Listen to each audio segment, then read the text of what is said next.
I thought I'd just tell you a little potted history over the course of this talk of work and the impact it's had in my life, and also the seasons when I haven't worked and what God's been doing in that. So I started work quite young. I think I had my first job at 13. I used to get the piles of newspapers ready for the paper boys to come in. So I'd go in at 6 and get the papers from the delivery, and then I'd set them all up into the paper boys' bags, and then off they'd go. And I've basically worked ever since. And I love it. I like doing stuff. I'm one of those people who can't really just do nothing. I really like doing stuff. And part of my love of working when I was a teenager was I really liked going to the theatre, but going to the theatre was expensive. And so if I worked, I could go to the theatre. And so therefore I got on and did it. And as a teenager, and not all teenagers are like this, and I'm becoming aware that I was probably rare, I was just totally believed if somebody told me I was good at it, I'd be like, yes, I am. And off I went. I had this absolute confidence in what I could do, who I was, and my abilities. When I was in my mid-teens, somebody said to me, you're a stage manager. You're a great stage manager. And I was like, yeah, great. All right, then, let's go. And off I went. And I started doing stage management in theatres. And very early, from about 15, 16, 17, I started stage managing for adult theatre companies. And so I was the youngest person in the room, which at times was really inappropriate. Like now, you'd be like, this just shouldn't happen. But it was amazing. I loved it. I learned so much. And I didn't really doubt that I had my place. I totally believed that I was the best person for the job, and so why wouldn't they want me to do this? That was just my life. I look back on it now and think, gosh, where did that confidence come from? Because I think it came from God. But I didn't know that at the time. I wasn't a Christian. I had no Christian influence in my family. My grandma was a Christian. We went to church at Christmas, but that was it. And that was only so I could stay up late. So I had no faith influence whatsoever going on in my family. But I'm pretty sure that God was at work then. I hit 18, I head to Bristol, and I come to theatre school. I loved theatre school. I loved being there. It wasn't the kind of degree where you had to write anything. In fact, I don't think I wrote anything more than a paragraph in the 3 years that I was there. Best kind of degree you can do. Everything was practical. Fast forward 10 years. I'm married. I've got 2 children. And things have changed. I'm no longer in paid employment. I do a couple of small volunteer stage management jobs just to keep my hand in, to make sure I'm staying kind of on top of the skills that I need, and also to maintain my sanity. And I start to doubt. I start to think, I'm not sure I can do this anymore. Oh, I'm not very good at things. No, somebody else should probably do that because they'll do a better job than I will. You see, when you're a parent, you don't get any real feedback on how you're doing. As a job, people employ you and you might have an appraisal. They might say to you, these are what you're brilliant at, this is what you're not very good at, these are the things to work on. They'll give you feedback, or they just won't sack you. And so you're probably doing okay. As a parent, nobody does this. So you sit with said child in toddler group, watching other toddlers doing some things better than your child, some things worse than your child, and going, I don't think I'm very good at this. I don't know how to do this. And then child number 2 comes along, and they're totally different to child number 1. And everything you thought you've learned to do turns out doesn't work on the second child. And you start to doubt. I started to doubt. Some people don't. I started to doubt. I started to question whether I could do things. It's hard. During this time, I was arguing with God. Arguing with God is a theme of my life. I'm doing it at the moment. God and I are having quite a major conversation about some other stuff. I am totally a believer in having kind of big conversations with God and asking God difficult questions and saying to God, what is going on? I am not convinced I understand this. I really think God can cope with it. I don't think he's scared of us asking him big questions. But anyway, I was doing that. And God kept saying to me, no, be available. I'm like, God, what are you telling me? What do you want me to do? What should I be doing in this time? And he was saying, be available. I was like, yes, that's all very good. But what? What am I being available for? And again, it came back, be available. And I was like, okay, I get it. Be available. Be available. Like to what? To love. Okay, but again, to love, it's this amorphous thing. What does it look like to love? What it looks like for me to love Mikey is different to what it looks like for me to love my children. Is different to what it looks like for me to love my kids' school. What does it? I don't get it.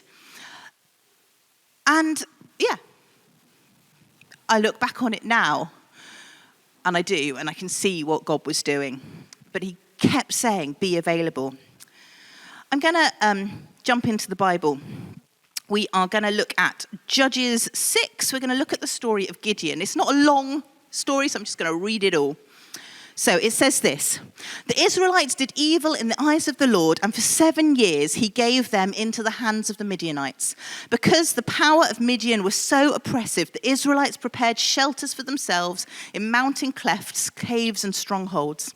Whenever the Israelites planted their crops, the Midianites, the Amalekites, and other eastern people invaded the country. They camped in the land and ruined the crops all the way to Gaza and did not spare a living thing for Israel, neither sheep nor cattle nor donkeys. They came up with their livestock and their tents like swarms of locusts. It was impossible to count them or their camels. They invaded the land to ravage it. Midian so impoverished the Israelites that they cried out to the Lord for help.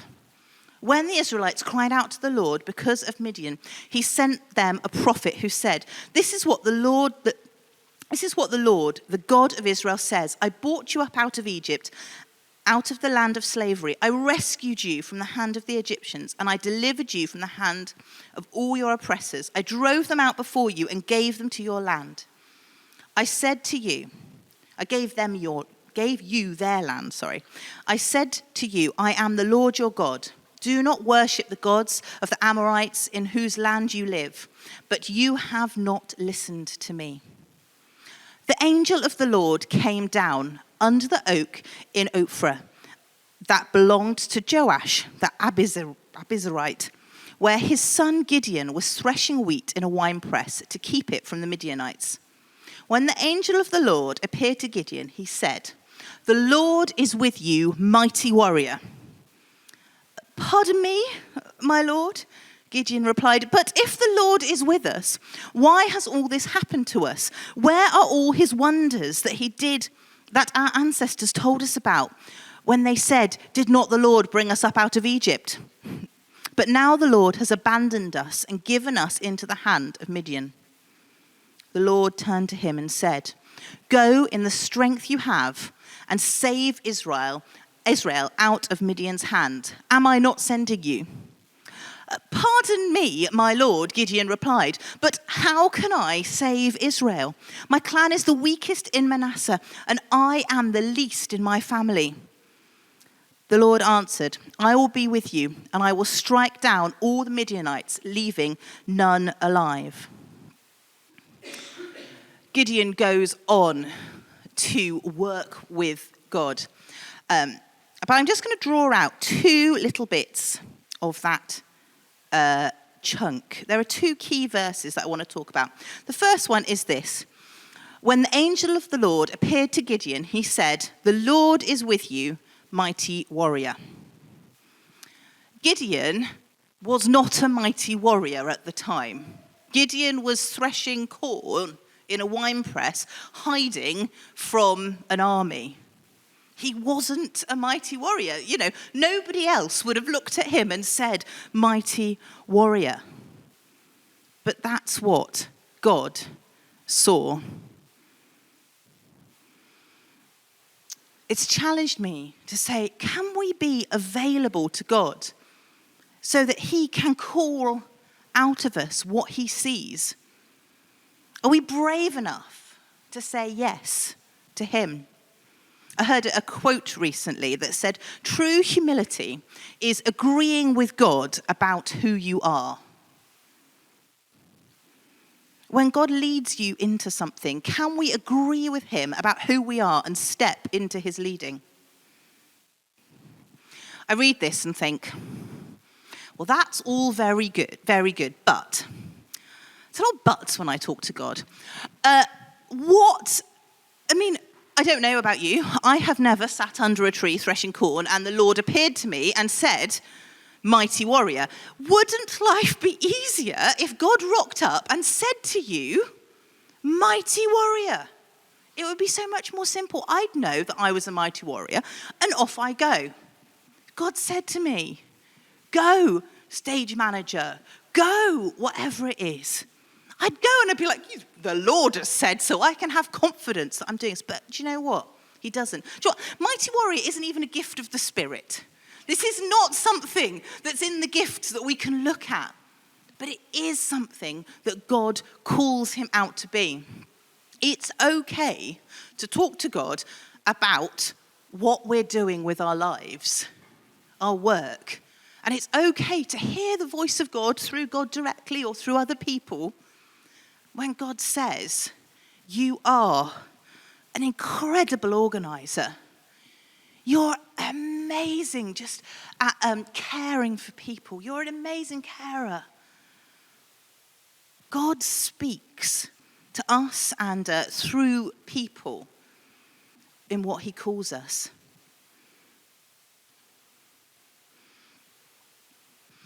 You know, when God spoke to me, it wasn't a voice from heaven. It was a niggling thought. Sometimes people say, yes, but how do you hear from God? How do you hear what God's calling you to be? How did you know God was saying be available?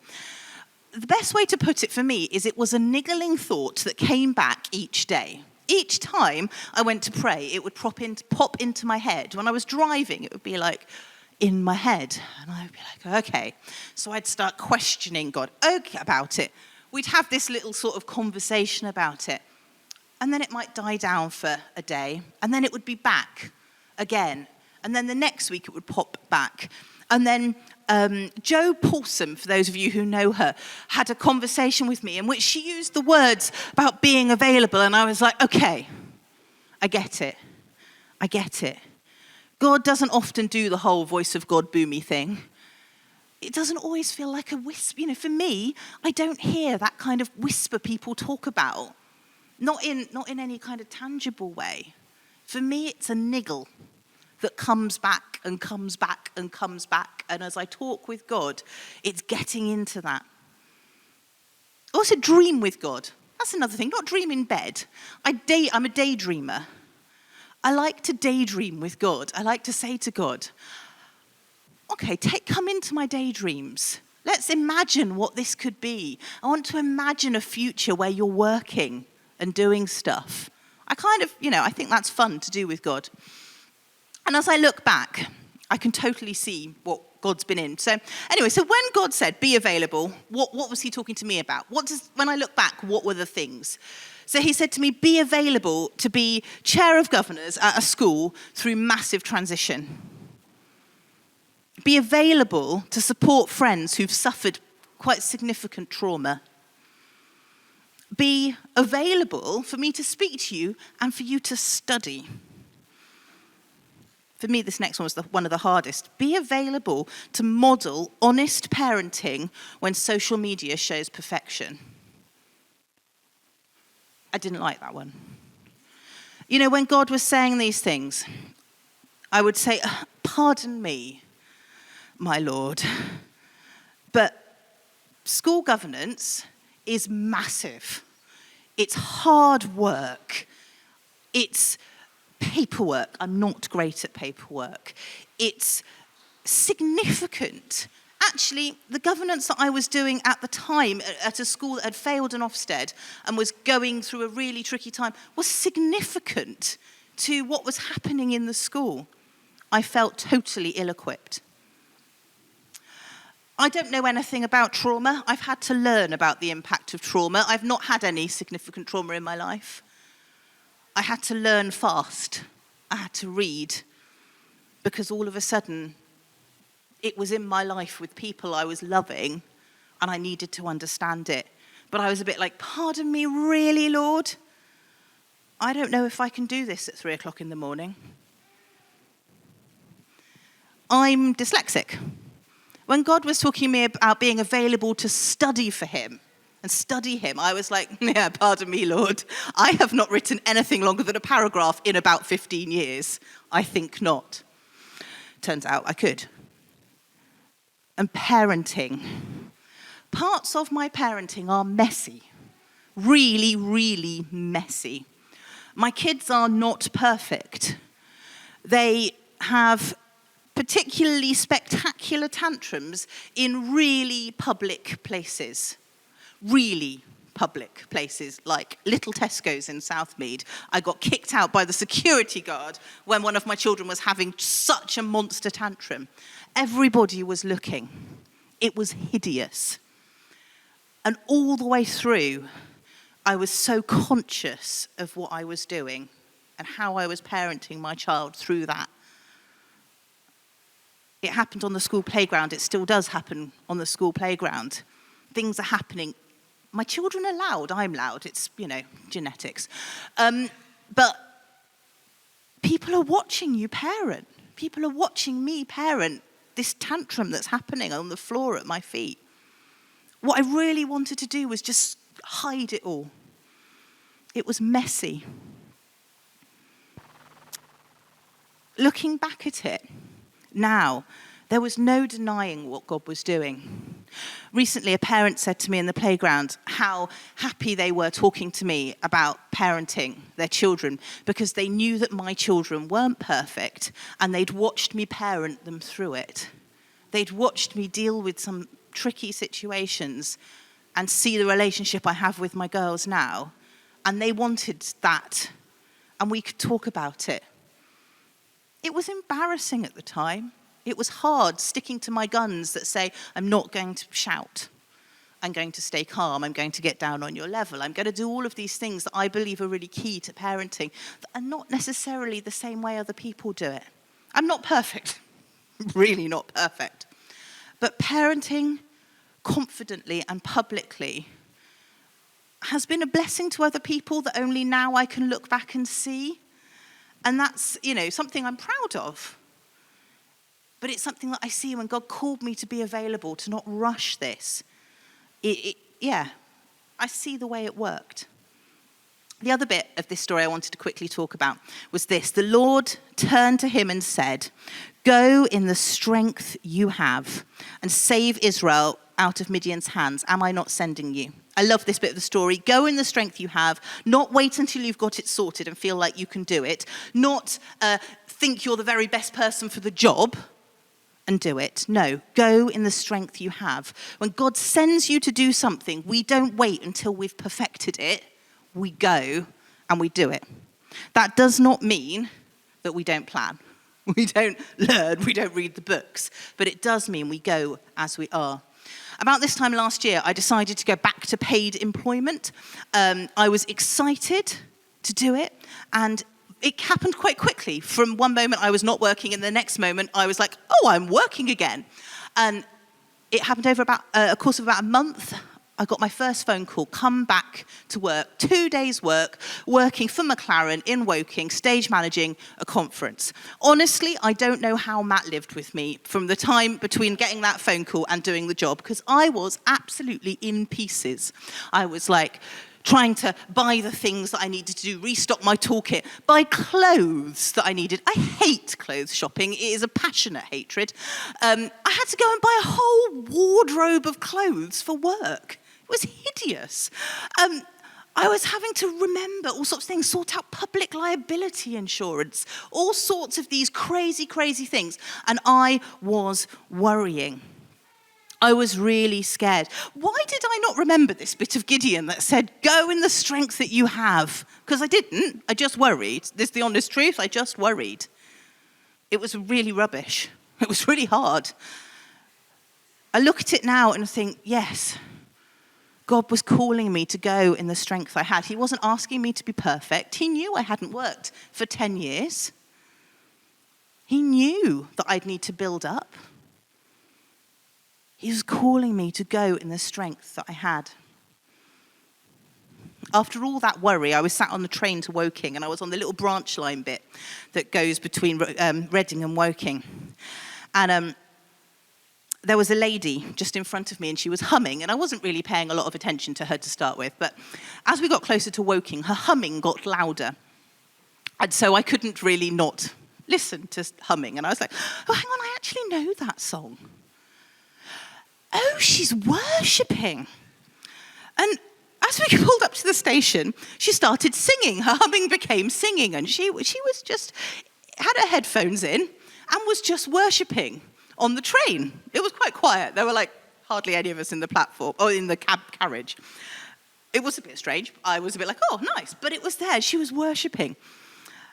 I just felt like God was like, you do know I don't just live in Bristol. You do know that I'm on the train. You do know that I'm in Woking. And as we pulled into the station, I walked up the stairs with her to get out of the station. And I said to her, you know, God's been speaking to me through you. And she was like, thinking, I do hope I was listening right. I do hope this wasn't some like weird moment. She was like, oh, really? Right? And I was like, and just explained that I was working for the first time in 10 years, and I'd been saying to God how scared I was about it and how awful I felt and how lacking in confidence. And that just standing next to somebody worshipping, God had just spoken to me about how he was going with me, and I just had to go and be me. Go and just do what God called me to do, to love and to work hard and to be the best I could. And this lady was slightly weirded out by it, I think, and we quickly said goodbye and off we went. And I don't know if she ever thought about it again. But I think about it on that train to Woking. I've been up to McLaren almost every month since then. And almost every time I get on the train, it's like, I think, oh yeah, this is where God is with me, and how I get off the train and God goes with me into my work. And that tiny thing that was probably insignificant for her was huge. God was going with me. My skills have grown over this year. I'm a lot better than I was that first time back. God has gone with me. Go in the strength we have. So I'm going to stop there because I've spoken for ages. Sorry. Do you want to talk?